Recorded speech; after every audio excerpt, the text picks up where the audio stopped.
Georgie and Mandy returns to haunting sight not seen since George's death on Young Sheldon. A house of ghosts and grace.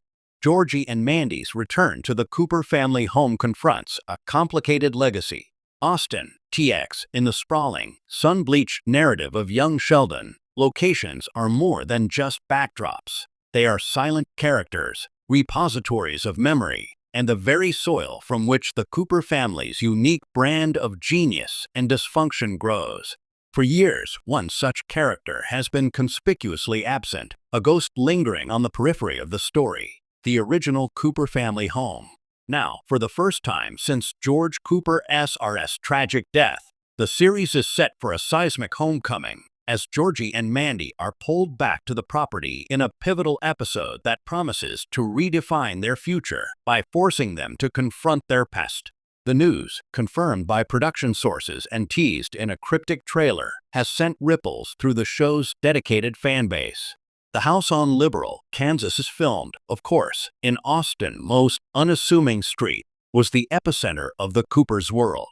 It was where a child genius navigated the bewildering terrain of a normal Texas childhood, where Mary's faith was constantly tested, where Missy's sharp wit was honed, and where George Sr., a man often underestimated, tried his best to hold it all together.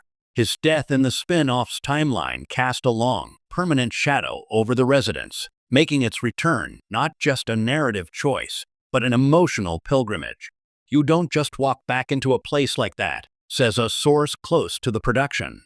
For Georgie, and by extension Mandy, this house is a museum of before and after. Every scuff mark on the floor, every stain on the couch, echoes with the voice of his father.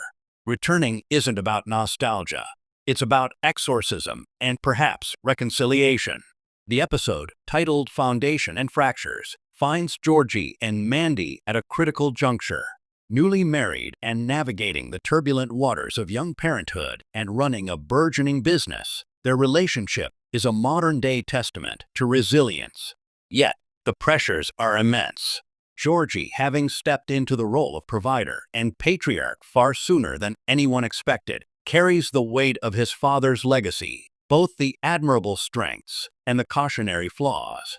Mandy, pragmatic and clear-eyed, is the stabilizing force, but even she cannot shield them from the ghosts that a return to this house will inevitably summon. The narrative genius of this move lies in its layered symbolism. The Cooper home is not just the site of George Sr.'s death. It is the site of Georgie's most formative moments with his father. It was here that George taught him how to throw a spiral in the backyard. Here that they shared quiet beers on the porch after a long day, and here that Georgie learned the complex language of masculinity, love, and disappointment from a man who saw his own reflection in his eldest, non-genius son. Georgie was always the one who understood his father on a visceral level, notes Dr. Alicia Fernandez, a pop culture historian. Sheldon saw his father as an anthropological subject, Missy as a source of affection and humor. But Georgie and George were cut from the same cloth. They shared the same frustrations, the same desires, the same feeling of being the ordinary men in an extraordinary family. Returning to that house forces Georgie to measure the man he has become against the man his father was. It's a crucible for his entire identity. For Mandy, the visit is a different kind of trial. She never knew George Sr. Her entire experience with the Cooper family has been in the aftermath. She knows the legends, the grief, and the lingering trauma. Stepping into this sacred, sorrowful space is an act of immense emotional courage.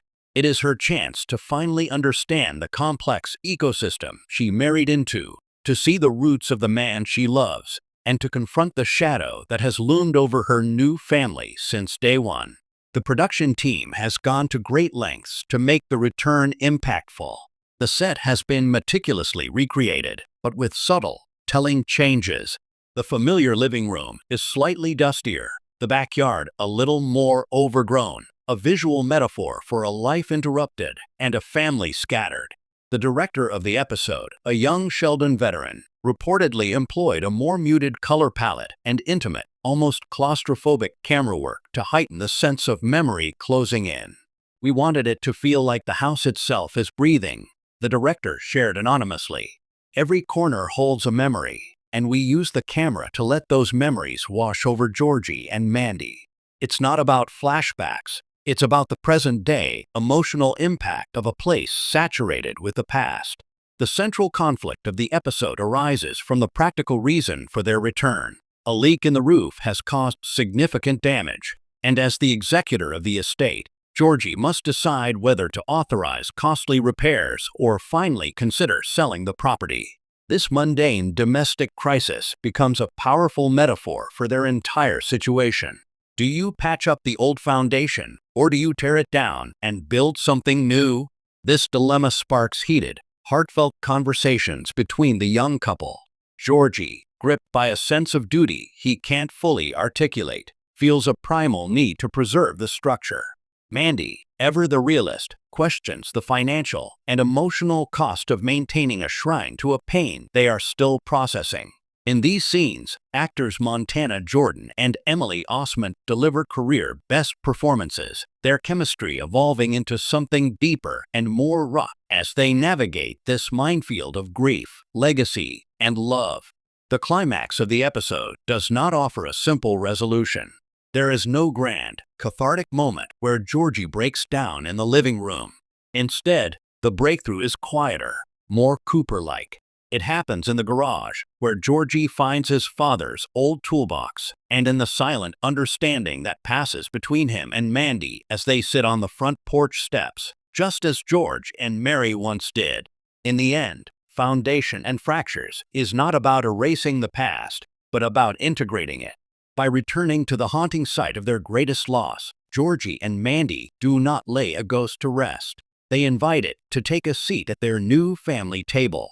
They acknowledge that George S.R.'s legacy is not a blueprint to be followed or a warning to be avoided, but simply a part of their story, a foundational crack that, like the one in the roof, doesn't have to mean the structure is unsound. It just means it has weathered a storm. And in choosing to repair it, together, they prove that the Cooper name, and the love that defines it, is stronger than any memory, no matter how haunting.